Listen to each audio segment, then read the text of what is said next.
তো দুনিয়ার মধ্যে যদি কারো মায়ের ভয়ে আমরা আওয়াজ আসতে হয়ে যায়, কিয়ামতের ময়দানে আল্লাহর সামনে অবস্থাটা কি হবে?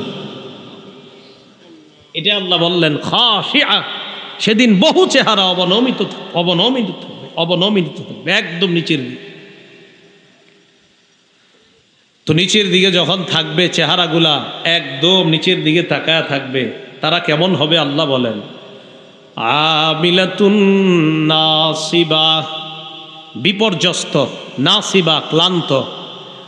আমিলাতুনের ব্যাখ্যায় ইকরিমা এবং সুদ্দি রহমতুল্লাহি আলাইহিমার বর্ণনা তারা বলেন আমিলাতুন ফিদ দুনিয়া বিল মাআসি নাসিবাতুন ফিল আখিরাতি বিল আযাব।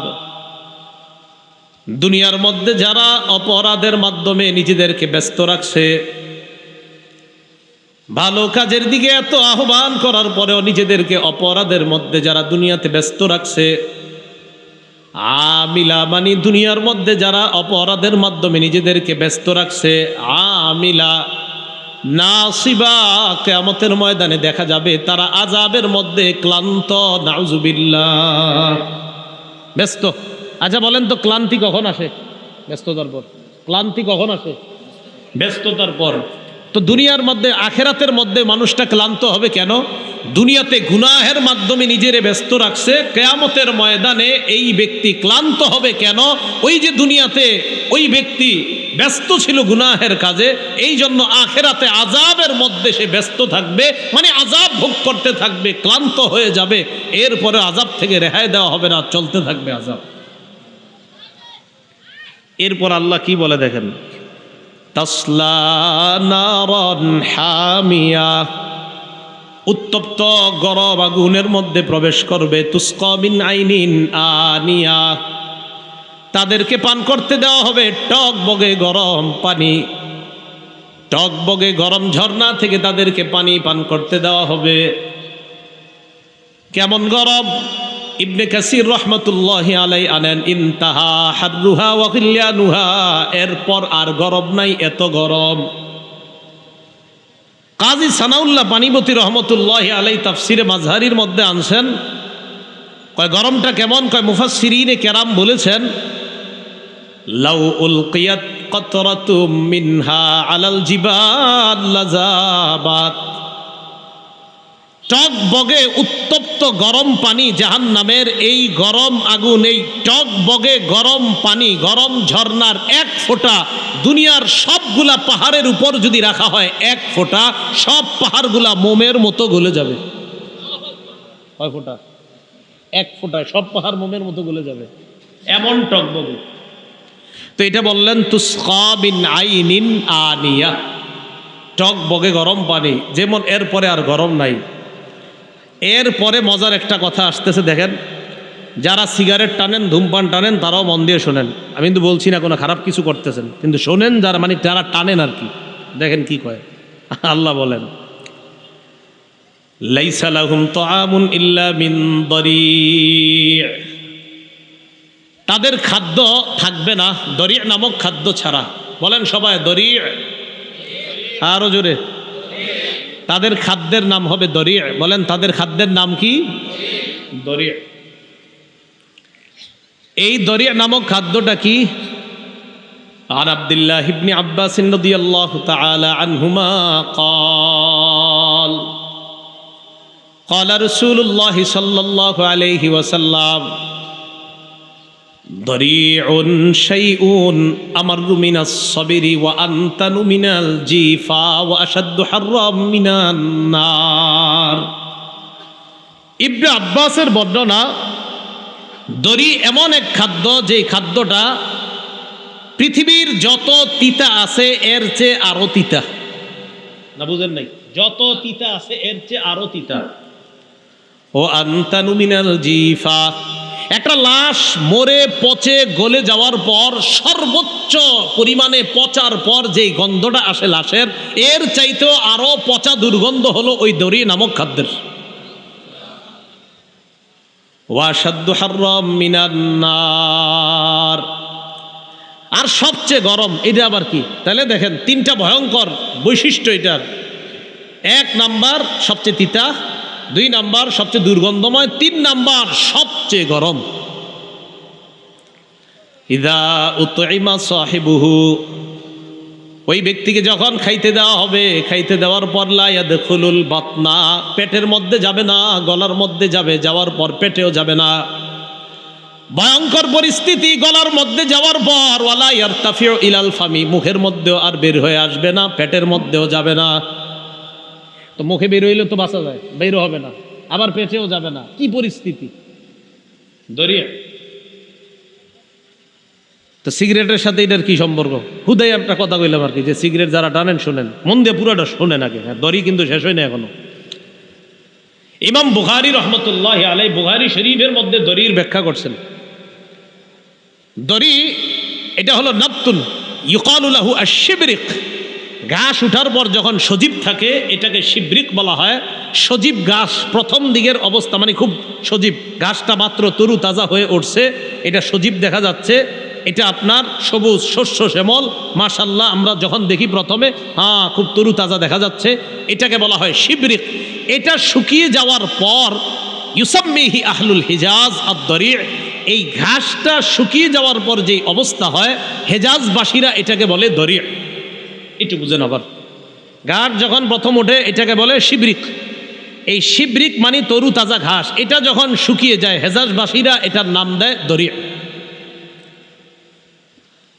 দরি নামক খাদ্যের ব্যাপারে আব্দুল্লাহ ইবনে আব্বাস রাদিয়াল্লাহু তাআলা আনহুমার বর্ণনা, শাজারুম মিনান নার, জাহান্নামের একটা গাছ হলো দরি'।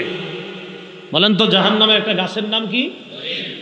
সাঈদ ইবনে জুবাইর রাদিয়াল্লাহু তাআলা আনহুর বক্তব্য, দরি আর জাক্কুম একই জিনিস। জাক্কুম গাছের নাম শুনছেন নি আপনারা, কাঁটাযুক্ত? তিনি বলেন জাক্কুম আর দরি এটা একই জাতীয় জিনিস, দরি আর জাক্কুম। কেউ কেউ আবার এটার মধ্যে ব্যাখ্যা করেছেন জাক্কুম হলো গাছটা, আর গাছের মধ্যে যেগুলা ধরবে এগুলা হলো দরি।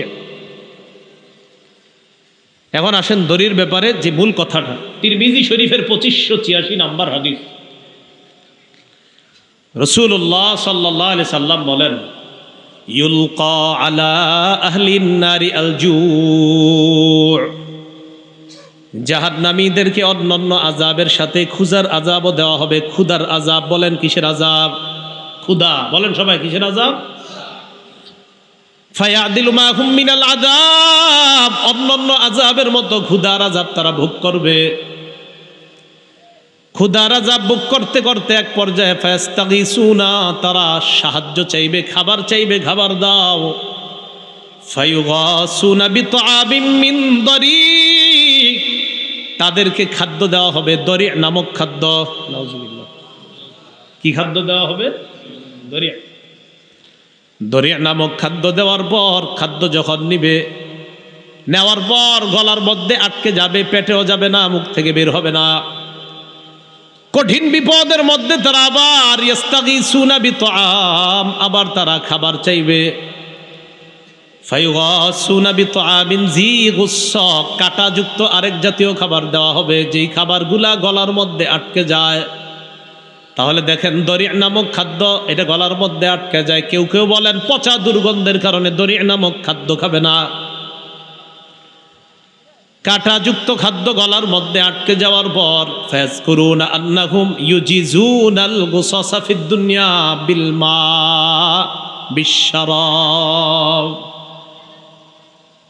এই জায়গাটা একটু মন দিয়ে শোনেন, তাদের মনে পড়বে আরে দুনিয়াতে না গলায় খাদ্য আটকাইলে আমরা পানি খাইতাম, এটা মনে পড়বে তখন। আচ্ছা দুনিয়াতে আমাদের গলায় কিছু আটকাইলে পানি খাই না আমরা, তো তখন তাদের গলায় যখন এটা আটকাবে তখন তাদের মনে পড়বে আচ্ছা আমরা না দুনিয়াতে পানি পান করতাম, এটা যখন মনে হবে ফায়াস্তাগিসুনা বিশরাব, তারা পানি চাইবে, পানি দাও পানি।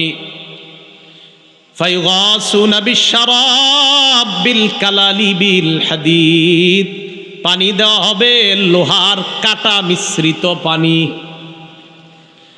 পানির মধ্যে লোহার অনেকগুলা কাঁটা, এই গরম উত্তপ্ত পানি। ফায়ুরফাউ ইলাইহিমুল হামিম বিল কালালি বিল হাদিদ, লোহাযুক্ত লোহার কাঁটাযুক্ত পানি যখন তাদেরকে দেওয়া হবে, পানির মধ্যে প্রচুর পরিমাণ লোহার কাঁটা, আবার গরম। নবীজি বলেন ইদা দানাত মিন উজুহিহিম, মুখের কাছে নেওয়া মাত্র সাওয়াত উজুহাহুম, সাথে সাথে তাদের মুখটা ঝলসে দিবে। পেটেও দিবে না, মুখেও দিবে না। নবীজি বলেন ইদা দানাত মিন ওয়ুজুহিহিম, মুখের কাছে নেওয়ার সাথে সাথে সাওয়াত ওয়ুজুহাহুম, তাদের চেহারাটাই গরমে, শুধু গরমে, এখনো খায় না, বাস চেহারা পুড়ে যাবে। ওয়া কাত্তাআত মা ফি আইদি মা ফি বুতুনিহিম, পেটের মধ্যে যা কিছু আছে সব ছিন্ন বিচ্ছিন্ন করে দিবে, শুধু গরমটা। গরম এখনো পেটে দেয় নাই, শুধু বাহিরে আছে গরম। এই গরমে চেহারা ঝলসে গেছে, পেটের ভিতরে সব নারী বুড়ি সব শেষ। ভয়ঙ্কর পরিস্থিতির মধ্যে তখন তারা ফায়াকুলুনা, একদল আর একদলকে বলবে উদউ খাজানাতা জাহান্নাম, জাহান্নামের রক্ষী ফেরেশতাদেরকে ডাক দাও। ফেরেশতাদেরকে ডাক দিবে, ডাক দেওয়ার পর রক্ষীরা বলবে কি বলবা বলো। বলবে পরিত্রাণ চাই। তারা বলবে আলাম তাকু তাতিকুম রুসুলুকুম বিল বাইয়িনাত, তোমাদের কাছে কি রসুলগণ স্পষ্ট বর্ণনা নিয়ে আসে নাই? কলু বালা, তারা বলবে হা। কলু ফাদউ, ফেরেশতারা বলবে ডাকতে থাকো, ডাকলে কোনো লাভ নাই, তোমাদের ডাক আজকে ব্যর্থ হবে, বারবার তোমরা ডাকতে থাকো। জাহান্নামের রক্ষীদেরকে ডাক দেওয়ার পর যখন কোনো কাজ হবে না, ফায়াকুলুনা উদউ মালিকা, একদল আরেক দলকে বলবে জাহান্নামের দারোগা মালিক নামক ফেরেশতাকে ডাক দাও। ফায়াদউনা মালিকা, মালিক নামক ফেরেশতাদেরকে ডাক দিবে। ডাক দেওয়ার পর ইমাম আমাশ বলেন নুব্বিতু আন্না বাইনা দুআইহিম ওয়া বাইনা ইজাবাতি মালিকিন ইয়াহুম আলফাম। ইমাম আমাশ বলেন জাহান্নামীরা মালিককে যখন ডাক দিবে, ডাক দেওয়ার পর 1000 বছর পর জাহান্নামের দারোগা বলবে বলো কি বলবা। হ্যাঁ, কয় হাজার বছর মানে ডাক দিবে ও মালিক, মালিক জবাব দিবে কয় হাজার বছর পর? 1000 বছর পর। 1000 বছর পর ডাক দিবে, যেই ভাষা কোরআনে আল্লাহ বলেন ওয়ানাদাউ ইয়া মালিকু লিয়াকদি আলাইনা রাব্বুক। মালিককে ডাক দিবে, ডাক দেওয়ার পর মালিক বলবে 1000 বছর পর কি বলো, কি বলবা, কি হয়েছে, সমস্যা কি? জাহান্নামীরা বলবে লিয়াকদি আলাইনা রাব্বুক, আল্লাহরে বলো আল্লাহ যেন আমাদেরকে মরণ দিয়ে দে। মালিক নামক ফেরেশতা জবাব দিবে ইন্নাকুম মাকিসুন, চুপচাপ আযাব ভোগ করতে থাকো, কোনো কথা নাই। মালিককে ডাক দেওয়ার পর যখন কোনো কাজ হবে না, ফায়াকুলুনা উদউ রাব্বাকুম, ফেরেশতারা কোনো কাজ হয় না, মালিকের ডাক দেওয়ার কোনো কাজ হয় না। জাহান্নামীরা বলবে রবকে ডাক দাও, লা আহাদুন খায়রুম মির রাব্বিকুম, তোমাদের রবের চাইতে উত্তম কেউ নাই।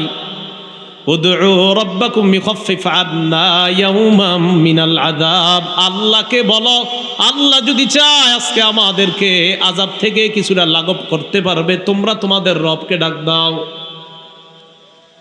তো আল্লাহরে ডাক দিবে আল্লাহ। আল্লাহ পাক রব্বুল আলামিন বলবে হ্যাঁ বলো কি। তাফসীরের কিতাবে আসছে মালিক তো 1000 বছর পরে বলছে কি বলবা বলো। তাফসীর ইবনে কাসির, তাফসীর মাযহারি আর অন্যান্য তাফসীরের কিতাবে আসছে আল্লাহরে ডাক দেওয়ার পর আল্লাহ জবাব দিবে এই দুনিয়া 2 বার সৃষ্টি করলে যত বছর হায়াত পাইতো দুনিয়াটা, এত বছর পর আল্লাহ বলবে বলো কি বলবা। মালিকেরটা তো একটা নিয়ন্ত্রণে ছিল 1000, তাহলে আল্লাহ যদি কঠিন হয় কতটা কঠিন। দুনিয়া 2 বার সৃষ্টি করলে যত 1000 বছর হায়াত পাইতো অত বছর পর আল্লাহ বলবে বলো কি বলবা। তো আল্লাহরে বলবে আল্লাহ, সূরা নূরের মধ্যে খুব সুন্দর করে আছে কথাটা, রব্বানা গালাবাত আলাইনা শিকওয়াতুনা ওয়া কুন্না কওমান দাল্লিন। আল্লাহ পাক রব্বুল আলামিনকে জাহান্নামীরা ডাক দিয়ে বলবে, সূরা মুমিনুন 106, 107, 108 নম্বর আয়াতে আল্লাহ বলেন রব্বানা গালাবাত আলাইনা শিকওয়াতুনা ওয়া কুন্না কওমান দাল্লিন। ডাক দিয়ে বলবে আমাদের রব আমাদের হতভাগা, আমাদের ভাগ্য খারাপ, হতভাগা আমাদের উপর বিজয় লাভ করেছে, আমাদের ভাগ্য খারাপ, এই খারাপ ভাগ্য আমাদের উপর বিজয় লাভ করেছে, আমরা ভাগ্যকে পরাজিত করতে পারি নাই, আজকে ভাগ্যের কারণে আমরা জাহান্নামী। আমরা ছিলাম পথভ্রষ্ট সম্প্রদায়, এবার বলবে রব্বানা আখরিজনা মিনহা, আল্লাহ তুমি আমাদেরকে জাহান্নাম থেকে বের করে দাও। ফাইন উদনা ফাইন্না জালিমুন, যদি আরেকবার আমাদেরকে বের করে দাও, বের করার পর আমরা যদি আবার গুনাহ করি তাহলে আমরা জালেম। প্রত্যেক দিন একবার স্মরণ করবেন যে আল্লাহ যদি বলে আমার, আর যেই রব আমাদেরকে বলে ডাকো ডাকো ডাকো আমি কবুল করব, ডাকো আমি কবুল করব, ডাকো আমারে আমি কবুল করব, ডাকো আমি ছাড়া দিব, সেই রব বলে ফেলবে কোনো কথা বলবো না আমার সাথে। আল্লাহ যদি বলে ফেলে ওয়ালা তুকাল্লিমুন, কোনো কথা বলবা না, অবস্থাটা কোথায় দাঁড়াবে? এই জন্য প্রত্যেক দিন একবার স্মরণ করবেন যে জাহান্নামীদেরকে আল্লাহ বলবে কথা বলবা না। এই জন্য এটা স্মরণ করার পর সাথে সাথে বলবেন আল্লাহ এক সেকেন্ডের জন্য জাহান্নামে নিয়েন না। আল্লাহ দুনিয়াতে থাকতেই যেন জাহান্নামের নিরাপত্তা নিয়ে, কবরের আগুনের নিরাপত্তা, কবরের উত্তাপের নিরাপত্তা নিয়ে যেন কবরে যেতে পারি, আল্লাহ তৌফিক দান করেন। ওই উত্তাপ থেকে নিরাপত্তা নামা দুনিয়াতে থাকতেই নিতে হবে। আল্লাহ আমাদের সকলকে এতটুকু কথা বুঝার তৌফিক দান করেন। তো কিয়ামতের ময়দানে একদল মানুষ নিচের দিকে থাকবে, তাদেরকে দড়ি নামক খাদ্য দেওয়া হবে। একটা কথা বলছিলাম, যারা সিগারেট আর ধূমপান খান, এখনো কিন্তু কিল্লেগা কইলাম, এটা এখনো বলিনি। তো দড়ি নামক খাদ্যটা দেওয়ার পর এটা পেটেও ঢুকে না, মুখেও বাইর হয় না। এখন কথা হলো দড়ি নামক খাদ্যটা আসলে কি? আল্লাহ কোরআনে বলে দিস, লা ইউসমিনু ওয়ালা ইউগনি মিন জু'। দড়ি নামক খাদ্যটা পুষ্টিও যোগায় না, আবার ক্ষুধাও নিবারণ করে না। ইনসাফের সাথে দিল থেকে সত্যি করে বলবেন, দুনিয়ার কোন খাবারটা এমন যেই খাবারটা পুষ্টিও যোগায় না, ক্ষুধাও মিটায় না? হ্যাঁ, আসলে তাহলে এটার সাথে তো দড়ি মিলে গেল। কি ঠিক? দুনিয়ার কোন খাবার আছে এমন যেই খাবারটা স্বাস্থ্য বাড়ায় না? প্যাকেটেই লেখা থাকে স্বাস্থ্যের জন্য ক্ষতিকর, প্যাকেটেই লেখা থাকে। তাহলে পুষ্টিও যোগায় না, স্বাস্থ্য বাড়ায় না, আবার এটা ক্ষুধাও নিবারণ করে না। এটা কোন খাবার? তো এই যে মিলে যাচ্ছে দড়ির সাথে, আর খায়েন না। না, আমি তো অনুবাদ করলাম। এই যে বলতেছে দড়ি কি, আল্লাহ কয় লা ইউসমিনু, যেটা পুষ্টিও যোগায় না, ওয়ালা ইউগনি মিনজু, ক্ষুধাও নিবারণ করে না।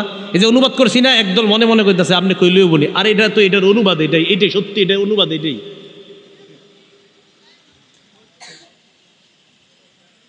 একজন আরেকজনের দিকে তাকাইতেছে, মানে কারা তাকায় সেটা বলছি না, তো তাকাইতেছে, কিরে একটু আগে না টাই নেইছি, ঘটনা কি?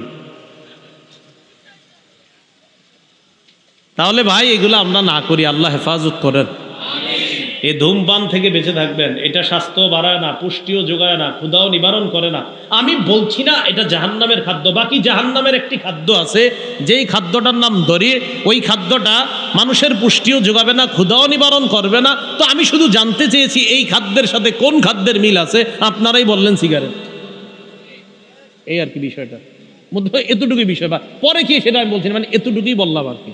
আচ্ছা, এরপরে আল্লাহ কি বলে দেখেন, এই গেল জাহান্নামীদের আলোচনা। এরপরে আল্লাহ বলেন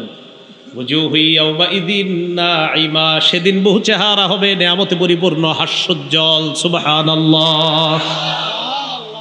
লিসাইহা রাদিয়া, আল্লাহ বলেন দুনিয়াতে তারা চেষ্টা করেছে। আগের আয়াতে আল্লাহ জাহান্নামীদের ব্যাপারে বলেছিলেন দুনিয়াতে গুনাহের চেষ্টা করছে, তাই আখিরাতে ক্লান্ত। দুনিয়াতে কিসের চেষ্টা? গুনাহের চেষ্টা, তাই আখিরাতে। আচ্ছা, দুনিয়াতে নেকির কাজ করছি আমরা, আল্লাহ কয় আখিরাতে ক্লান্ত না, রাদিয়া, আখিরাতে তোমরা সন্তুষ্ট হয়ে যাইবা। কথাটা মিলান। আমিলাতুন নাসিবাতে সেখানে আল্লাহ বলছে দুনিয়াতে যারা গুনাহ করে কষ্ট করছে এরই আখিরাতে ক্লান্ত হবে, কষ্টের ক্লান্তি। আর এই জায়গায় আল্লাহ বললেন জান্নাতীরা যারা দুনিয়াতে কষ্ট করছিল, বৃষ্টিতে ভিজা নামাজে গেছে, শীতকালে নামাজে গেছে, প্রচণ্ড শীতে কাঁথা কম্বল রাইখা নামাজে গেছে, একটু কষ্ট করছে। আল্লাহ কয় কষ্টের পরে ক্লান্তি আসে। হ্যাঁ, এটা তো গুনাহগারদের ক্লান্তি আখিরাতে আসবে। আমার বান্দা যারা আখিরাতের চেষ্টা করছে, আখিরাতে তারা শান্তি পাবে। সাধারণত নিয়ম কি? কষ্টের পরে ক্লান্তি। না, কষ্টের পর ক্লান্তি আসে একটা। আপনি সারাদিন কষ্ট করলাম, একটা ক্লান্তি আসা যায়, এটাই নিয়ম। সাধারণত আসে সুখ তো আসে, তো কষ্টের পরে ক্লান্তি, তো গুনাহের কষ্ট যারা করবে তারা ক্লান্ত হবেই, এবং এই ক্লান্তি কবে শেষ হবে আল্লাহ ভালো জানে। কিন্তু নেকির কাজের কষ্ট যারা করবে একটু একটু ধৈর্য ধরেন, একটু মরেন, চিরস্থায়ী সুখে প্রবেশ করেন। তো আল্লাহ এটা বলতেছেন লিসাইহা রাদিয়া, কয় সন্তুষ্ট হয়ে যাবে, কয় কোথায়? ফি জান্নাতিন আলিয়া, আলিশান জান্নাতের বিশাল বড় রাজপ্রাসাদের মধ্যে থাকবে। এখন আসেন পরে কি বলে দেখেন, এটা একটু বুঝেন আগে। লা তাসমাউ ফিহা লাগিয়া, লাগিয়া অর্থ ইমাম বুখারী অনুবাদ করেছেন লা শাতমা, সেখানে তারা কোনো গালিগালাজ শুনবে না। কি শুনবে না? কিরে কবে তে টুপিদারি লইছস? ও পিসাব হয়ে গেছস? আচ্ছা দেখছি এরকম কয়দিন। তো এরকম আপনি যখন নতুন করে নামাজ পড়া শুরু করবেন, একদল আপনারা এইভাবে কষ্ট দিবে। আচ্ছা, আরেক দল এই হুজুরে যদি মিম্বরে বলে সুদ খাওয়া হারাম, হ্যাঁ সুদের বিরুদ্ধে খুব তো কন, আগামী মাসের বেতনটা দেখি কেমনে নেন, এই ইত্যাদি। তো আল্লাহ বলেন জান্নাতে যদি একবার কোনো মতে যেতে পারেন, লা তাসমাউ ফিহা লাগিয়া, এই জাতীয় ফালতু কথাবার্তা সেখানে শুনতে হবে না। লা তাসমাউ ফিহা লাগিয়া, সেখানে অনর্থক কথা শোনা যাবে না। লম্বা একটা বর্ণনা আছে, আপনারা আশা করি আমার ওই বয়ানটাও শুনছেন। সর্বশেষ জান্নাতি নিয়ে আমার একটা আলোচনা আছে, লম্বা আলোচনা, আপনারা শুনছেন নাকি?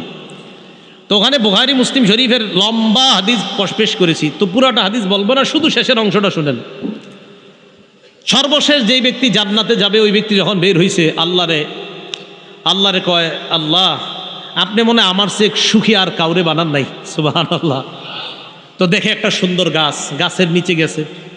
তো এই গাছের নিচে যাওয়ার পরে তার মনে হবে যে আল্লাহ আমারে যে এত সুন্দর একটা গাছের নিচে স্থান দিছে, এরকম নেয়ামত আল্লাহ পৃথিবীর পূর্বাপর আর কাউরে দেয় না, এটা তার মনে হবে। তো একটু পর তাকায় দেখবে আরেকটা সুন্দর গাছ, তখন দেখবে কি যেই গাছের নিচে আছে ওইটার চেয়ে ওইটা আরো বেশি, কোটি গুণ বেশি সুন্দর। আপনারা জানেন এই হাদিসটা যখন আমি পড়ি, আমি যখন চিন্তা করি, আচ্ছা দুনিয়ার গাছ আমি তাকাই, মানে এই হাদিস পড়ি আর দুনিয়ার গাছের দিকে দেখি, তো দেখি যে দুনিয়ার গাছ সুন্দর আছে কিনা, তো দেখি হ্যাঁ কিছু গাছের চেয়ে কিছু গাছ সুন্দর। আমি চিন্তা করি জান্নাতের গাছ সুন্দর হাদিসে আসছে, না জানি কেমন সুন্দর হবে তা আল্লাহ ভালো জানেন। ওই ব্যক্তি দ্বিতীয় গাছের নিচে আল্লাহর কাছে বলবে, আল্লাহ আমারে একটু ওইটার নিচে নেন। আল্লাহ কয় নিলে, আর আপনার কাছে কিছুই চাবো না আমি, বাস শেষ, আর কিচ্ছু চাওয়ার নাই। ঠিক তো? হ্যাঁ ঠিক। তো দ্বিতীয় গাছের নিচে দিছে, নেওয়ার পর ওই ব্যক্তি দ্বিতীয় গাছের নিচে যাওয়ার পর গাছের পানি পান করছে। হাদিসের মধ্যে আসছে গাছটা রসালু গাছ, কিন্তু গাছের নাম কি এটা হাদিসে আসে নাই। আমি জানি না কি গাছ হতে পারে, তবে পৃথিবীতে রসালু গাছ হয় সাধারণত খেজুর গাছ। বলছি না ওইটা খেজুর গাছ, কিন্তু রসুল বলছে ওই গাছটা রসালু হবে। বিসমিল্লাহ, আল্লাহুম্মা লাকাল হামদু ওয়া লাকাশ শুকর। তো ওই গাছের নিচে যাওয়ার পর ওই ব্যক্তি গাছের নাজ নেয়ামত নেয়, গাছের রস পান করার পর তার মনে হবে বাস আমার চেয়ে সুখী খুশি আর কেউ নাই। হঠাৎ তাকায় দেখে দূরে বিশাল বড় একটা আলিশান রাজপ্রাসাদ দেখা যাচ্ছে। ঠিক এটার সামনে, দরজার সামনে আরো সুন্দর একটা গাছ, গত দুই গাছের চাইতে আরো কোটি গুণ বেশি সুন্দর। এখন হ্যাঁ কি বলবে আপনারা? এখন আল্লাহরে বলে, আল্লাহ একটু আমি ওইটার কাছে গেলে বাস আপনার কাছে এবার আর কিচ্ছু যাবো না, পুরা ওয়াদা পাক্কা। হাদিসটা মানে খুব মজার। এই হাদিসে আপনার রসুল হাসছে, সাহাবারা হাসছে, এমনকি আল্লাহ এই হাদিসের যে ঘটনা, এই ঘটনা ঘটার পর আল্লাহ হাসবে। তো ওই ব্যক্তি যখন ওখানে গেছে, যাওয়ার পর ওই ব্যক্তি ওখানে দাঁড়িয়ে আছে। আপনাদেরকে ওই যে বুঝাইতেছি কোনটা, লা তাসমাউ ফিহা লাগিয়া, এখান থেকে কিন্তু ওখানে গেছে। তো ওই ব্যক্তি ওই গাছের নিচে যাওয়ার পর সেখানে দাঁড়িয়ে থাকবে, সুন্দর নেয়ামত ভোগ করবে। হঠাৎ তার কানে আওয়াজ আসবে, এত সুন্দর কিসের আওয়াজ? আচ্ছা ভিতরে কারা? মানুষের আওয়াজ এত সুন্দর কেন? লা তাসমাউ ফিহা লাগিয়া, জান্নাতে অনর্থক কোনো আওয়াজ থাকবে না। ওই ব্যক্তির আওয়াজ এত ভালো লাগবে যে এই যে তিন গাছের নিচে ছিল, আল্লাহরে বলবে, আল্লাহ এত সুন্দর আওয়াজ যেখানে হচ্ছে একবার সেখানে আমারে প্রবেশ করায় দিস। তাহলে জান্নাতীদের আওয়াজে যদি গত তিন গাছের নেয়ামতের কথা ওই ব্যক্তি ভুলে যায়, আওয়াজটা কত সুন্দর হবে জান্নাতীদের, এটা আল্লাহ বলেন। লা তাসমাউ ফিহা লাগিয়া, সেখানে কোনো আলতু ফালতু উল্টা পাল্টা কথা শুনবা না। কিভাবে শুনবো বলেন? এত সুন্দর আওয়াজ, যে আওয়াজ শুই না সর্বশেষ জান্নাতি কই আল্লাহ একটা বার আমাকে ওখানে প্রবেশ করায় দেন। তাহলে ওই জাতীয় কথাবার্তা আমরা শুনতে চাই না ইনশাল্লাহ। আচ্ছা, একবারের জন্য ভাবেন তো, আমি আপনি আমরা এখানে যারা বসে আমরা সবাই যদি ওখানে এরকম জান্নাতি কথাবার্তা বলতে পারি কত মজা হবে। তো আজকে ভালো হয়ে যায় সবাই ইনশাল্লাহ, নিয়ত করে ফেলেন আজকে থেকে আর কোনো গুনাহ করবো না, ঠিক আছে না? ছেড়ে দিলেই তো হয়, এই গুনাহ নিয়ত করেন ছেড়ে দিলাম তো বাস হয়ে গেল। হিম্মত। গুনাহ ছাড়ার জন্য আপনি এই করবেন সেই করবেন না, সবচেয়ে বড় উপায় হিম্মত। বলেন কি? যে না আমি ছাড়বই গুনাহ, আমি করব না। আমি হুজুর, আমরা সবাই এই এলাকাবাসী, মাদ্রাসার উস্তাদ, সভাপতি, সেক্রেটারি সব আমরা একসাথে জান্নাতি থাকবো, বা সেটা আমগো পাক্কা এরাদা, তাই গুনাহ করবই না। এর জন্য হিম্মত জরুরি। আল্লাহ তৌফিক দান করেন। তো এরপরে আল্লাহ বলেন ফিহা আইনুন জারিয়া, সেখানে প্রবাহমান ঝর্ণা থাকবে। রাসূলুল্লাহ সাল্লাল্লাহু আলাইহি সাল্লাম বলেন তুফাজ্জারু মিনহা আনহারুল জান্নাতি মিন তাহতি তিলাল আও মিন তাহতি জিবালিল মিসকি, মেশক আম্বরের থেকে জান্নাতীদের নহরগুলা প্রবাহিত হবে। দুনিয়াতে না আপনারা অনেকে টেনশনে থাকেন, যে অনেকে ঈদের সময় হুজুর টাকা আছে দেখা কক্সবাজার ঘুরতে যায়, যাইয়া তার বিবিরি নিয়ে ঘুরে। আপনারা মানে টেনশনে পড়েন, কোনো টেনশন করেন না। কষ্ট করে একবার জান্নাতে যান, আপনি আর আপনার বউ পাশাপাশি থাকবেন, থাইকা দোনোজন শরাবান তহুরা আপনারা পান করবেন। এই শরাবান তহুরা পান করতে করতে তাকায়া দেখবেন আপনাদের দুইজনের পায়ের নিচ দিয়ে আশেপাশে জান্নাতের অসংখ্য অগণিত নহর প্রবাহিত হচ্ছে। ঠিক আছে না ইনশাল্লাহ? আল্লাহ তৌফিক দান করেন। তো এরপরে আল্লাহ বলেন ফিহা সুরুরুম মারফুআ, সেখানে অনেক উঁচু উঁচু খাট পালং বিছানো থাকবে। তো উঁচু খাটে আপনি উঠবেন কিভাবে? মুফাসসিরিনে কেরাম বলেন ইযা আরাদা ওয়ালিয়ুল্লাহি আইয়াজলিসা আলা তিলকাস সুরুরি তাওয়াদাআত লাহু, জান্নাতি যখন ওই খাটের মধ্যে বসতে চাইবে, খাট যেহেতু উঁচু, জান্নাতি যেহেতু উঁচু উঠতে তার কষ্ট হবে, খাট তার জন্য নিচু হয়ে যাবে। হযরত আসেন আমার মাঝে আগমন করেন। খাট উঁচু তো উনি উঠবে, তো খাট নিচু হয়ে যাবে, আজি আসেন। এরপরে আল্লাহ বলেন তো খাটের মধ্যে গিয়ে আপনার খাটে বসে থাকলে তো হবে না, খাটে গিয়ে বসছেন, বসার পর দুনিয়াতে কত রং বেরং দেখছেন, 31st নাইট টাইট অমুক টমুকে মনে চাইছে, কিন্তু আল্লাহর ভয়ে করেন নাই। এখন আল্লাহ বলেন ওয়া আকওয়াবুম মাওদুআ, আপনি খাটে বসার পর দেখবেন সামনে আপনার জন্য অসংখ্য অগণিত গ্লাস সাজানো আছে, এগুলার মধ্যে আপনি শারাবান তহুরা ঢালবেন আর পান করবেন। এখন কথা হলো আপনি পান করছেন, পান করার পর এখন আপনি তো একটু মুডে আসছেন। কিসে আসছেন বলেন? তো একটু হেলান দিতে হবে না? আরে বলেন দিতে হবে কিনা? আল্লাহ বলেন ওয়ানামারিকু মাসফুফা, সারি সারি বালিশ বিছানো থাকবে। বান্দা কোনটাত মন চায় দাও, একটু হেলান দাও না তুমি। এখন আপনি বালিশে হেলান দিলেন, আপনি গ্লাস শরাবান তহুরা পান করলেন। এখন আপনার প্রিয়তমা, আপনার বিবি যিনি, তিনি আপনার কাছে আসবে, অথবা আপনি হেঁটে ওই খাটের উপরে উঠবেন। কারণ আপনি টাইলস দিয়ে হাইটে যাবেন। আল্লাহ কয় কি আবার টাইলস?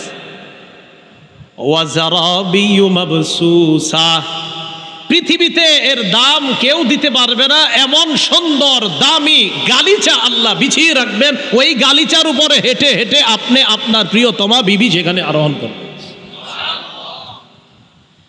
এখন কথা হলো, আপনারা এই আলোচনা শোনার পর অনেকের মনে আসবে হুজুর আল্লাহ এত কিছু দিবে। তো আল্লাহ বলেন আফালা ইয়ানজুরুনা ইলাল ইবিলি কাইফা খুলিকাত, আরববাসীদেরকে আল্লাহ কয় ওটের উপর যখন তারা ওঠে, ওটকে কি দেখে না ওটটা আমি আল্লাহ কিভাবে বানিয়েছি? কাইফা খুলিকাত, কিভাবে ওট সৃষ্টি করা হয়েছে। তো ওটের উপর ওঠার পর যখন দেখবেন ওটে প্রথম উঠবেন, এইভাবে ওঠার পর ধাক্কা দিবেন, ওটটা এমন করে। ওটার উপর আপনি উঠবেন, তো জোরে যখন যাবে তো উঠাই প্রথম নজর যাবে আকাশের দিকে। বলেন কোথায়? আরে বলেন কোথায়? প্রথমে ওটে উঠলেন, উঠে সাধারণত নজর কোথায় যেতে পারে? আল্লাহ বলেন ওয়া ইলাস সামাই কাইফা রুফিআত, আকাশের দিকে দেখে না আকাশ কিভাবে স্থাপন করা হয়েছে। এখানে তো সামিয়ানা টানানো, কালকে বৃষ্টি বৃষ্টি ভাবছিল, এই জন্য ওই মাহফিলওয়ালারা সামিয়ানা টানায় নেই। আচ্ছা যাক, এখানে সামিয়ানা, তাহলে বলতাম সবাই উপরে তাকাই। আচ্ছা আমরা আকাশের দিকে তাকায় কে কয়টা খুঁটি পাইছেন? একটা আছে। তো আল্লাহ কয় আকাশের দিকে তাকাও, কাইফা রুফিয়াত, কিভাবে এটা এইভাবে আমি স্থাপন করেছি, একটা খুঁটিও নাই। তাহলে ওটের উপরে উঠলেন, কেমন ওট? কয় যেই ওট সৃষ্টি করলাম এটাতে বসে আকাশের দিকে তাকাইলা, তো ভাবো একটা খুঁটিও নাই, এই খুঁটি ছাড়া আসমান আমি এইভাবে স্থাপন করে এইভাবে উপরে স্থাপন করে রেখেছি। আচ্ছা, তুমি ওট দিয়ে যখন দৌড়াবা, পাহাড়ি অঞ্চলে তুমি যখন ওট দিয়ে যাবা, কোন অঞ্চলে? সাধারণত ওট দিয়ে পাহাড়ি অঞ্চলেই আরবরা ভ্রমণ করতো। আল্লাহ বলেন ওয়া ইলাল জিবালি কাইফা নুসিবাত, পাহাড়ের দিকে তারা তাকায় না, পাহাড় কিভাবে মাটির মধ্যে স্থাপন করা হয়েছে। আমি আল্লাহ পৃথিবী বানানোর পর পানির উপর যখন রাখলাম, এই পানির উপর রাখার পর পৃথিবীটা এইভাবে হেলতে ছিল, ধুলতে ছিল। ওয়াজআলনাল জিবালা আওতাদা, আমি পাহাড় দিয়ে এই দুনিয়ার উপর পেরেক বসায়া দুনিয়াকে স্থির করে দিলাম। কি বুঝছেননি? আল্লাহ জানে, বুঝছেননি? আরে বুঝছেননি? তাহলে যে আল্লাহ এত কিছু পারেন, সেই আল্লাহ জান্নাত দেওয়াটা কোনো ব্যাপার? একটু কষ্ট করে খালি জান্নাতে যান, আল্লাহ তৌফিক দান করুন। তো আল্লাহ বলেন ওয়া ইলাল আরদি কাইফা সুতিহাত, পাহাড়কে কিভাবে স্থাপন করা হয়েছে, আর এই পাহাড়কে স্থাপন করা হওয়ার কারণেই জমিনটা স্থির। ও বান্দা, তুমি যে ওট নিয়ে দৌড়াইতেছো না, এবার জমিনের দিকে তাকাও, যে জমিনের উপর দিয়ে ওটটা যাচ্ছে। ওয়া ইলাল আরদি কাইফা সুতিহাত, ওই জমিনটা কিভাবে বিছানো হয়েছে একটু ভাবো তো। আচ্ছা, জমিন বিছানো হলো কিভাবে? হ্যাঁ, তুমি বিজ্ঞানী মানুষ, গবেষণা করে দেখবা যে জমিনের নিচে পানি, আচ্ছা পানির উপর জমিন কিভাবে স্থির হয়ে আছে। আমি সুন্দর বসা, উনি সুন্দর বসা, আরে পানির উপর জিনিসে তো বৈশা এইভাবে স্থির থাকার কথা না। আল্লাহ কয় ভাবো, ভাবলেই বুঝতে পারবা যে এই পাহাড় দিয়ে আমি জমিনের এইভাবে নড়াচড়াকে থামায়া দিছি। বুঝে আসছে সবার? এরপরে আল্লাহ বলেন নবী, আপনি এত কিছু বলার পরেও একদল জান্নাতে যাওয়ার আশা করবে আর একদল জাহান্নামী। এত বলার পরেও একদল হয়তো আপনার দাওয়াত গ্রহণ করবে আর একদল করবে না। যদি না করে টেনশন করেন না, যদি দাওয়াত গ্রহণ না করে টেনশন করবেন না। যেমন উলামায়ে কেরাম সুদের আলোচনা যখন মিম্বরে করে, হইতে পারে অনেক মানুষ সুদ ছেড়ে দিবে, হইতে পারে ছাড়বে না, কিন্তু এর মানে তার কাজ সে বলে যাবে, ছাড়তেও পারে নাও ছাড়তে পারে। আল্লাহ বলেন ফাজাক্কির, নবী আপনি ওয়াজ করতে থাকেন, উপদেশ দিতে থাকেন। ইন্নামা আনতা মুজাক্কির, আপনি শুধু উপদেশ দাতা। লাস্তা আলাইহিম বিমুসাইতির, আপনি তাদের নিয়ন্ত্রক না, আপনাকে বাধ্য করা হয় নাই যে তাদেরকে বাধ্য করবেন আপনার কথা মানার জন্য, আপনি শুধু দাওয়াত দিতে থাকবেন। এরপরে আল্লাহ বলেন ইল্লা মান তাওয়াল্লা ওয়া কাফার, এটাও জানায়া দিয়েন যারা আপনার কথা শুনবে না, মুখ ফিরাইয়া নিবে, পৃষ্ঠ প্রদর্শন করবে আর কুফরি করবে, ফায়ুআযিবুহুল্লাহুল আযাবাল আকবার, আল্লাহ বিরাট শাস্তি তাকে দান করবে। আল্লাহ আপনার যে কোনো ছোট শাস্তি থেকেও আমরা পানাহ চাই, বড় শাস্তি তো সহ্য হবেই না, আল্লাহর ছোট শাস্তিও যেন আমাদের উপর না আসে। এজন্য বলছিলাম দুনিয়াতে থাকতেই জান্নাতের টিকিট নিয়ে, জাহান্নাম থেকে নিরাপত্তা নিয়ে, কবরের আযাবের নিরাপত্তা নিয়ে যেন যেতে পারি, আল্লাহ তৌফিক দান করেন। ইন্না ইলাইনা ইয়াবাহুম, অবশেষে সবাইকে আমার কাছে আসতে হবে। যারা ঈমান আনছে তারাও আসতে হবে, যারা ঈমান আনে নাই তারাও আসতে হবে। সুম্মা ইন্না আলাইনা হিসাবাহুম, আমি তাদের হিসাব নিব। তাহলে সূরা আলার মধ্যে সংক্ষিপ্তভাবে আল্লাহ বলেছিলেন ঈমানদাররা জান্নাতি, বেঈমানরা জাহান্নামী। সূরা গাশিয়ায় বিস্তারিতভাবে আল্লাহ বললেন বেঈমানরা জাহান্নামী, ঈমানদাররা জান্নাতি। বেঈমানদের অবস্থা কি কি হবে এটা আল্লাহ প্রথমে আলোচনা করলেন, ঈমানদারদের অবস্থা কেমন হবে এটা আল্লাহ শেষের দিকে আলোচনা করলেন। আল্লাহ আমাকে, আপনাকে, আমাদের সকলকে আমরা যেন ওয়ুজুহু ইয়াউমা ইযিন নাঈমা, যে চেহারাগুলো হাস্যোজ্জ্বল থাকবে কিয়ামতের মাঠে, ওই চেহারাওয়ালা হতে পারি আমরা, আল্লাহ তৌফিক দান করেন। সহিহ বুখারীর বর্ণনা 6783 নম্বর হাদিস। রাসূলুল্লাহ সাল্লাল্লাহু আলাইহি সাল্লাম ইরশাদ করেন লানাল্লাহুস সারিকা ইয়াসরিকুল বাইদা, ওই ব্যক্তিকে আল্লাহ অভিশাপ দেয় যে ব্যক্তি একটা ডিম চুরি করে। একটা ডিম যে চুরি করে তাকে আল্লাহ অভিশাপ দেয়। ডিমের দাম বেশি না মোবাইলের দাম বেশি? মোবাইলের একটা ডিমের চেয়ে মোবাইলের দাম বেশি না? তাহলে ডিম চুরি করলে যদি তার উপর আল্লাহর অভিশাপ আসে, মোবাইল চুরি যে করবে তার উপরে কি হবে? মাহফিলে এসে মানুষের এত দামি জিনিসটা কেন আমরা ছিনতাই করব বলেন? ওয়াস-সারিকু ইয়াসরিকুল হাবলা, যে ব্যক্তি রশি চুরি করে, রশি তার উপরে আল্লাহর অভিশাপ। তাহলে রশি যদি চুরি করলে অভিশাপ হয়, যেই রশিটা গরুর থেকে চুরি করে নিছে ওই গরু চুরি করলে কি হবে? তো এই জন্য এই মোবাইল চুরির ঘটনা প্রতিদিন মাহফিলগুলোতে অ্যাভেলেবেল ঘটতেছে। তাই খুব সতর্কতা অবলম্বন করব আমরা, যেন মুসাফা করতে গিয়েও আপনার অসতর্কতায় আপনার পকেট থেকে মোবাইলটি কেউ নিয়ে না যায়। হাদিসে রাসূলুল্লাহ সাল্লাল্লাহু আলাইহি সাল্লাম বলেন, ইত্তাকু ফিরাসাতাল মুমিন, মুমিনের চতুরতাকে তোমরা ভয় করো। মুমিন চতুর হবে, মুমিন সতর্ক হবে, মুমিন চালাক। এই চালাক মানে আরেকজনের মোবাইল চুরি করা, এই চালাক না। এই চালাক মানে আমার মোবাইল যেন কেউ চুরি করতে না পারে, এই চালাক। মানে আপনি এমন চালাক হবেন যে আপনার জিনিস যেন কেউ ছিনতাই করতে না পারে, এটাকে রাসূল বলছে মুমিনের এই সতর্কতা, এই চতুরতাকে তোমরা ভয় করো।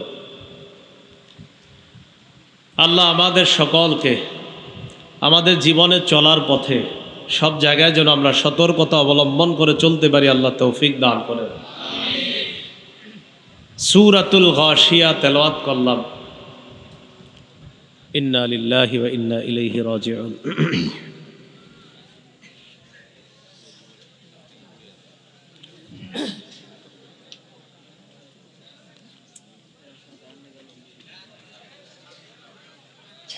আমরা জিকির করি লা ইলাহা ইল্লাল্লাহ, লা ইলাহা। সূরার সাথে আরেকটা সূরার সম্পর্ক থাকে। আমি আপনাদের সামনে যে সূরাটি তেলাওয়াত করলাম, সূরা গাশিয়া, এই সূরার সাথে আগের সূরার কি সম্পর্ক? সূরা আলার 10 নম্বর আয়াতে আল্লাহ পাক রব্বুল আলামিন বলেন, যদি এই জায়গাটা বুঝতে পারেন তো কোরআন বোঝা সহজ হয়ে যাবে। সূরা আলার 10 নম্বর আয়াতে আল্লাহ বলেন, সায়াযাক্কারু মান ইয়াখশা,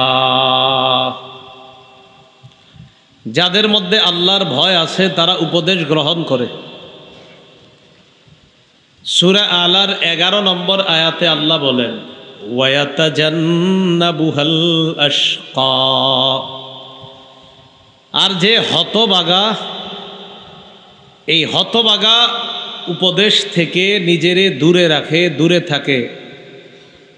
হতভাগার ঠিকানা কোথায়? আল্লাযী ইয়াসলান নারুল কুবরা, হতভাগা সর্ববৃহৎ আগুনে প্রবেশ করবে। বলেন নাউযুবিল্লাহ। আপনারা সাধারণ জনগণ যারা, তারা যদি একটু মনোযোগ দেন, ওলামায়ে কেরাম তো সহজেই বুঝে ফেলবে। তো আশা করি আপনারা সহজে বুঝবেন এবং বিষয়টা আপনাদের কাছে ভালোও লাগবে। যে সূরা গাশিয়া, এই সূরার সাথে আগের সূরার সম্পর্ক কি? কোরআনের 2 সূরার সাথে সম্পর্ক থাকা লাগে। যে হুজুর আল্লাহ যে এই সূরাটা বললেন, এই সূরার আগের সূরায় আল্লাহ যে আলোচনা করছেন, পরের সূরায় আল্লাহ কি আলোচনা করলেন, আল্লাহ কেন এই সূরার পরে এই সূরা আনলেন, কেন এটার স্থানটা এটার পরে? তো আল্লাহ পাকের কোরআনের প্রত্যেকটা সূরা এটা একটার সাথে আরেকটার সম্পর্ক আছে। তো সূরা আলার 10, 11, 12 নম্বর আয়াতে আল্লাহ পাক রব্বুল আলামিন বললেন, যাদের মধ্যে ভয় আছে তারা উপদেশ গ্রহণ করে। এখান থেকে আল্লাহ সংক্ষেপে ইঙ্গিত করেছেন তাদের ঠিকানা জান্নাত।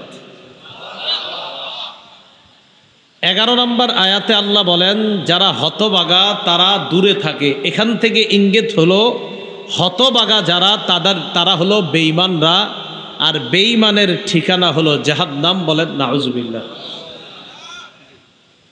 তাহলে সূরা আলার 10, 11, 12 নম্বর আয়াতে আল্লাহ সংক্ষিপ্তভাবে 4টি বিষয়ের দিকে ইঙ্গিত করেছেন। বলেন তো কয়টি বিষয়?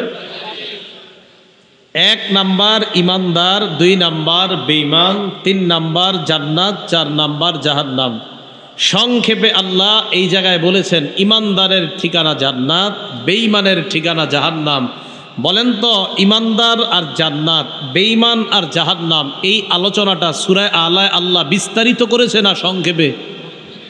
বলেন তো বিস্তারিত না সংক্ষেপে? সংক্ষেপে। মজার ব্যাপার, পরের সূরা সূরায়ে গাশিয়ার মধ্যে আল্লাহ ইমানদার, বেঈমান আর জান্নাত জাহান্নামের আলোচনা বিস্তারিত করেছেন। তাহলে আগের সূরায় সংক্ষিপ্তভাবে, পরের সূরায় বিস্তারিত। তাহলে সম্পর্ক কিভাবে বুঝলাম?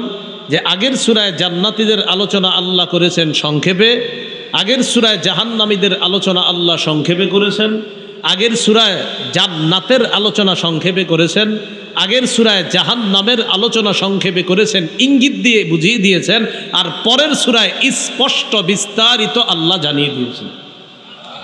সম্পর্কটা বুঝে আসছে দুই সূরার? তাহলে বলেন তো, সূরায়ে আলায় বিস্তারিত না সংক্ষিপ্ত? আর সূরায়ে গাশিয়ায় বিস্তারিত না সংক্ষিপ্ত? বিস্তারিত। সূরায়ে গাশিয়ায় আয়াত সংখ্যা ২৬, রুকু ১। এই সূরাটা মক্কায় অবতীর্ণ। এই সূরাটা আলাদা বৈশিষ্ট্য আছে।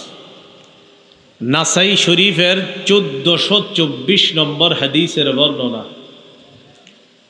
عن النعمان بن بشير رضي الله تعالى عنهما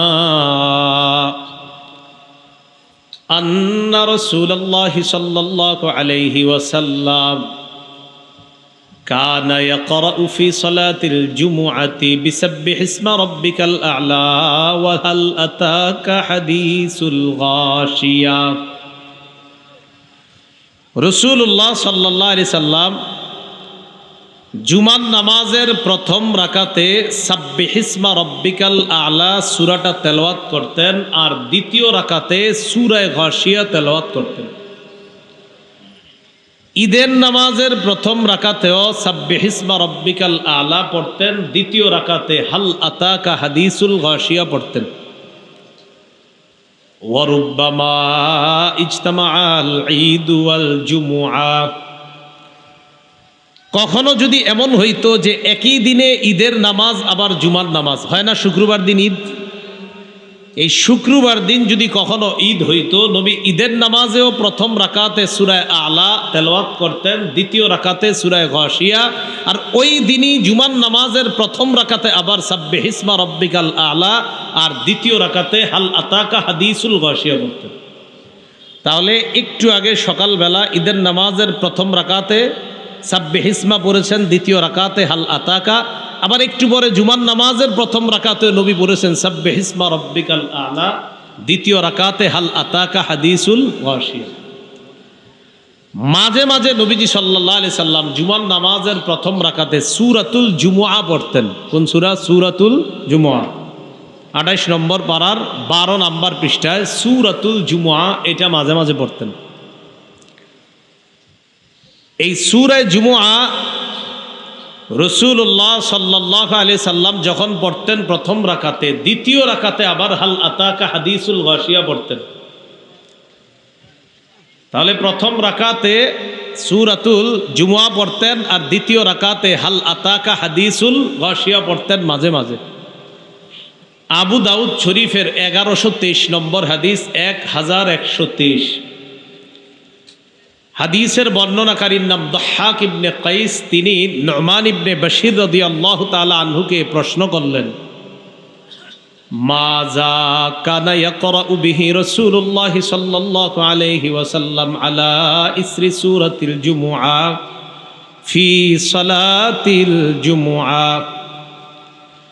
নু'মান ইবনে বশীর রাদিয়াল্লাহু তাআলা আনহুকে প্রশ্ন করলেন, রাসূলুল্লাহ সাল্লাল্লাহু আলাইহি সাল্লাম জুমার নামাজে সূরায়ে জুমুআ তেলাওয়াত করার পর পরের রাকাতে কোন সূরা পড়তেন? তো নু'মান ইবনে বশীর জবাব দিলেন, দ্বিতীয় রাকাতে নবীজি হাল আতাকা হাদিসুল গাশিয়া পড়তেন। তাহলে প্রথম রাকাতে সাব্বিহিসমা রব্বিকাল আ'লা পড়লেও দ্বিতীয় রাকাতে হাল আতাকা হাদিসুল গাশিয়া পড়তেন। প্রথম রাকাতে সূরায়ে জুমুআ পড়লেও দ্বিতীয় রাকাতে হাল আতাকা হাদিসুল গাশিয়া পড়তেন। হাদিস দ্বারা বোঝা যায় ম্যাক্সিমাম সময় নবীজি দ্বিতীয় রাকাতে জুমার নামাজে হাল আতাকা হাদিসুল গাশিয়া তেলাওয়াত করতেন। নবীজি একদিন এক মহিলার পাশ দিয়ে যাচ্ছেন। আমর ইবনু মাইমুন থেকে বর্ণনা, তিনি বলেন, মাররা রাসূলুল্লাহ সাল্লাল্লাহু আলাইহি ওয়াসাল্লাম আলা ইমরাআতিন তাকরাউ সূরাতাল গাশিয়া। আল্লাহ রসুল একদিন এক মহিলার পাশ দিয়ে অতিক্রম করলেন, যেই মহিলা এই সূরাটা পড়তেছে। কোনটা? হাল আতাকা হাদিসুল গাশিয়া। এটার অর্থ হলো, নবী আপনার কাছে কি এসেছে ওই দিনের সংবাদ যেই দিন সব কিছুকে আচ্ছন্ন করে ফেলবে? এটার অর্থ, আয়াতের অর্থ। তো মহিলা পড়তেছে, হে নবী আপনার কাছে কি এসেছে ওই দিনের সংবাদ যেই দিন সব কিছুকে আচ্ছন্ন করে ফেলবে? এটা মহিলা তেলাওয়াত করতেছে। নবী মহিলার তেলাওয়াত শুই না ফাকামা ইয়াস্তামিউ ওয়া ইয়াকুলু নাআম ক্বাদ জাআনি। নবীজি দাঁড়ায়া দাঁড়ায়া মহিলার তেলাওয়াত কান পেতে মনোযোগ সহকারে শুনলেন আর বললেন, হ্যাঁ, এই সূরা, এই দিনের সংবাদ আমার কাছে এসেছে। মহিলা কইতেছে হাল আতাকা হাদিসুল গাশিয়া, মানে মহিলা তেলাওয়াত করতেছে, আপনার কাছে কি এসেছে ওই দিনের সংবাদ যেই দিন সব কিছুকে আচ্ছন্ন করে দিবে? নবী দাঁড়ায় কয়, নাম ক্বাদ জাআনি, হ্যাঁ হ্যাঁ হ্যাঁ এসেছে আমার কাছে ওই দিনের সংবাদ। এই দিনটা কি? কিয়ামত। বলেন কোন দিন? কিয়ামতের দিন। কথা হলো, আল্লাহ কিয়ামতের দিনকে গাশিয়া কেন বললেন? গাশিয়া অর্থ আচ্ছন্ন করে ফেলা। গাশিয়া ইয়াগশা মানে ঢেকে ফেলা, যা সব কিছুকে ঢেকে ফেলে। আল্লাহ পাক রব্বুল আলামিন সূরা ইব্রাহিমের 49-50 নম্বর আয়াতে বলেন, ওয়াতারাল মুজরিমিনা ইয়াওমাইযিম মুকাররানিনা ফিল আসফাদ সারাবিলুহুম মিন কাতরানি ওয়া তাগশা ওয়ুজুহাহুমুন নার। অপরাধীদেরকে আপনি দেখবেন বেরি পরানো, তাদেরকে বেরি পরিয়ে রাখা হয়েছে, আর দেখবেন জাহান্নামের আগুন চারদিক থেকে তাদেরকে আচ্ছন্ন করে ফেলছে, মানে এই চারদিকে আগুন, ওই আগুনের ভিতরে অপরাধীরা।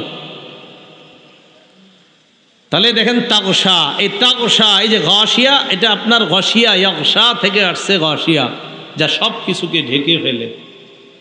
মনোযোগ সহকারে বুঝেন, সব কিছুকে ঢেকে ফেলবে কিয়ামতের মাঠে। কেন? সূরা দাহরের 7 নম্বর আয়াতে আল্লাহ বলেন, ওয়ায়াখাফুনা ইয়াওমান কানা শাররুহু মুস্তাতীরা। আপনাদের অনেকে মাঝে মাঝে বিপদে পড়লে, তো কঠিন বিপদ, তখন কয় কি, হুজুর আর কোথাও আমার পা বাড়ানোর জায়গা নাই, তাই আত্মহত্যা করছি লোকটা। এরকম বলে না অনেকে? কয় সে দেখে চারদিকে অন্ধকার, আসলে কিন্তু অন্ধকার না। কয় দেখে চারদিকে অন্ধকার, আসলে অন্ধকার না, আলোই আছে, কিন্তু তার মনে হচ্ছে কি অন্ধকার। আল্লাহ সূরা দাহরের 7 নম্বর আয়াতে বলেন, কিয়ামতের ময়দানটা হবে এমন, কানা শাররুহু মুস্তাতীরা, ওই দিনের অনিষ্টতা চারদিক এমনভাবে বিস্তৃত হয়ে থাকবে, এই অনিষ্টতার কারণে অপরাধীদের কাছে মনে হবে চারদিকে কিচ্ছু দেখা যায় না। তাই আল্লাহ বললেন গাশিয়া, যেদিন অপরাধীদেরকে ওই দিন আচ্ছন্ন করে ফেলবে, চারদিক থেকে ঢেকে ফেলবে। এই জন্য আল্লাহ কিয়ামতের ময়দানের একটা নাম রাখছে গাশিয়া। কি রাখছে বলেন তো? গাশিয়া। সেদিন চারদিকে যখন এইভাবে মানুষকে আচ্ছন্ন করে ফেলবে, রাসূলুল্লাহ সাল্লাল্লাহু আলাইহি সাল্লাম বলেন, ওই দিনেও কিছু মানুষ, 7 শ্রেণীর মানুষকে আল্লাহ তার আরশের ছায়ার তলে জায়গা দান করবে। সেটা আমাদের আলোচ্য বিষয় না, আমাদের আলোচ্য বিষয় গাশিয়া। এখন কথা হলো, এই যে দেখেন গাশিয়া আচ্ছন্ন করে ফেলবে, একটু নিজেদেরকে আপনারা মনের মধ্যে আনেন আর মাথার মধ্যে ফিট করেন যে আমরা কিয়ামতের ময়দানে আসি কেমন যেন, আর চারদিক থেকে আচ্ছন্ন করে যদি ফেলে তো বিষয়টা কেমন হবে। আল্লাহ বলেন, ওয়াজুহু ইয়াওমাইযিন খাশিআ। 2 জবর 2 জের 2 পেশ কি বলে? আলেম ছাড়া অন্যরা বলেন 2 জবর 2 জের 2 পেশ কি বলে? ওয়াজুহুন। এই হুন, হা 2 পেশ হুন, এটারে কি বলে বলেন সবাই? না বুঝবেন, এই তানবির যদি বলেন তাহলে কোরআন বোঝা সহজ হবে। বলেন হুন, এটার কি বলে? এই তানবিনটা এখানে আসছে আধিক্যতা বোঝানোর জন্য। আল্লাহ বলেন উজুহুন, বহু চেহারা, ইয়াউমা ইযিন, সেদিন কিয়ামতের ময়দানে বহু চেহারা, খাশিআ, ডরে ভয়ে নিচের দিকে তাকায়া থাকবে, অবনমিত থাকবে, এদিকেও তাকাবে না সেদিকেও তাকাবে না, চুপচাপ নিচের দিকে তাকায়া থাকবে। সূরা তহা 108 নম্বর আয়াত। আমার দিকে সবাই তাকান, তাহলে বুঝবেন আয়াতটাই যে আমরা দুইজন মনে করেন কথা বলতেছি, এই দিক তাকান। কথা কি জোরে বলছি না আস্তে? আচ্ছা, দেখেন আল্লাহ কি বলে সূরা তহার 108 নম্বর আয়াত। আল্লাহ বলেন, ইয়াউমাইযি ইয়াত্তাবিউনা আদ-দাঈয়া লা ইওয়াজা লাহু ওয়া খাশাতিল আসওয়াতু লির-রাহমানি ফালা তাসমাউ ইল্লা হামসা। সেদিন মানুষ আহ্বানকারীর ডাকে সাড়া দিবে, কোনো এদিক সেদিক হবে না। দুনিয়াতে মুয়াজ্জিন সাহেব কতবার হাইয়া আলাস সালাহ হাইয়া আলাল ফালা বলে আপনাদেরকে ডাকছে, ডাকে সাড়া দেন নাই। আল্লাহ বলে কিয়ামতের ময়দানে ডাক দেওয়া মাত্র এদিক সেদিক হবে না, সব ডাকে সাড়া দিবে। ওয়া খাশাতিল আসওয়াতু লির-রাহমান, একদল মানুষের আওয়াজ একদম চুপচাপ, আওয়াজ নিচু হয়ে যাবে, কেউ কোনো কথা বলবে না, নিচের দিকে তাকায়া থাকবে। আল্লাহ বলেন, ফালা তাসমাউ ইল্লা হামসা। নবী, আপনি সেদিন কোনো আওয়াজ শুনবেন না, শুধু ফিস ফিস আওয়াজ শুনবেন, মৃদু আওয়াজ। এই দিক তাকান, মানে এইভাবে আওয়াজ। কি হয়েছে, সমস্যা কি? আয় আয়, কি হলো না হলো? ভয়। টিচার ব্যাত নিয়ে দাঁড়ায় আছে সামনে, নিচের দিকে তাকায় রয়েছি। আমগো 20 জনরে পিটাবে টিচার, একের পর এক প্রথম থেকে পিটাইতেছে, আমরা সব নিচের দিকে, একজন আরেকজনের পিছন থেকে বলি, ঘটনা কি? কি হয়েছে না হয়েছে? আওয়াজ জোরে দেই না আস্তে বলেন তো? আমিন ওয়া আখিরু দাওয়ানা আনিল হামদুলিল্লাহি রাব্বিল আলামিন। একটা ঘোষণা দিতে বলা হয়েছে। ওই মানে আমি যেই পদ্ধতিতে বয়ান করি, এই বয়ানগুলা সংকলন করা হয়েছে এইভাবেই ওই কিতাবে এইভাবেই লেখা। সাধারণ জনগণ যারা, আপনারাও পড়তে পারবেন, আলেম ওলামারা তো অবশ্যই পারবেন, কেউ চাইলে ওখান থেকে হাদিস কোরআন মুখস্থ করতে পারবেন, মা বোনদেরকেও দিতে পারেন। তো ওখানে 2য় খণ্ড আর 3য় খণ্ড ওরা প্রকাশনী থেকে নিয়ে এসেছে, আমারে বলছে বলে দেওয়ার জন্য। যেই প্রকাশনী ছেপেছে ওখান থেকে তারা আনছে, কারা 2-3 জন মনে নিয়ে আসছে। মিম্বরের আমানত 2য় খণ্ড আর 3য় খণ্ড। 2য় খণ্ড হালাল হারাম আর সুদ সম্পর্কে, আর 3য় খণ্ড স্বামী স্ত্রীর অধিকার, একদম কোরআন সুন্নাহ মোতাবেক। চাইলে আপনারা কোরআন সুন্নাহ থেকে অধিকারগুলো মুখস্থ করে নিতে পারেন, সবাই নিতে পারেন। রাস্তায় গাড়িতে মনে হয় তাদের কিতাবগুলো আছে, যদি কারো লাগে ওখান থেকে সংগ্রহ করে নেবেন। আল্লাহ পাক রব্বুল আলামিন আজকের এই মাহফিলকে কবুল করেন। আল্লাহুম্মা সাল্লি আলা মুহাম্মাদ ওয়া আলা আলি মুহাম্মাদ কামা সাল্লাইতা আলা ইব্রাহিম ওয়া আলা আলি আলহামদুলিল্লাহি রাব্বিল আলামিন ওয়াল আকিবাতু লিল মুত্তাকিন ওয়াস সালাতু ওয়াস সালামু আলা সাইয়্যিদিল আমবিয়া ওয়াল মুরসালিন ওয়া আলা আলিহি ওয়া সাহবিহি। রব্বানা আতিনা ফিদ দুনিয়া হাসানাহ ওয়া ফিল আখিরাতি হাসানাতাও ওয়া কিনা আযাবান নার। রাব্বিরহামহুমা কামা রাব্বায়ানি সগীরা। মাবুদ মেহেরবান মাওলা, আমাদেরকে আপনি মাফ করে দেন, জীবনের সব গুনাহ খাতা মাফ করে দেন। আল্লাহ, ওজুহু ইয়াউমা ইযিন নাঈমা, আল্লাহ জান্নাতি, কিয়ামতের ময়দানে যেই চেহারাগুলো হাস্যোজ্জ্বল থাকবে, যাদের আমলনামা ডান হাতে থাকবে, আল্লাহ আজকে আমাদের নামগুলা ওই মানুষদের খাতায় লিপিবদ্ধ করে দেন। আল্লাহ, জাহান্নামের চিন্তা করলেই তো ভয় লাগে মাওলা, সাপ বিচ্ছু দুনিয়াতে দেখলেই কত ভয় পাই। আল্লাহ, জাহান্নামের গজব যে কত ভয়ঙ্কর হবে, আপনার কাছে পানা চাই। আজকের আগে অনেক ভুল করছি মাওলা, কিন্তু আমরা ভুল করার পর যখন চিন্তা করে দেখি আপনি ছাড়া তো আমাদের যাওয়ার কোনো জায়গা নেই। আল্লাহ, আপনার কাছে ক্ষমা চাই, আমাদেরকে আপনি ক্ষমা করে দেন।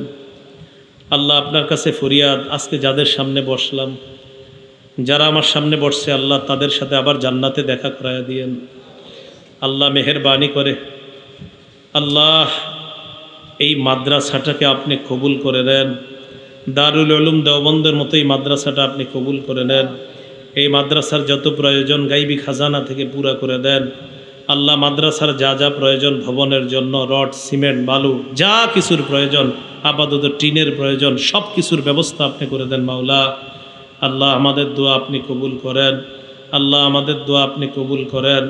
আল্লাহ, মেহেরবানি করে জিন্দেগির সব গুনাহ খাতাগুলো মাফ করে দেন। রব্বানা তাকাব্বাল মিন্না ইন্নাকা আনতাস সামিউল আলিম ওয়া তুব আলাইনা ইন্নাকা আনতাত তাওয়াবুর রহিম।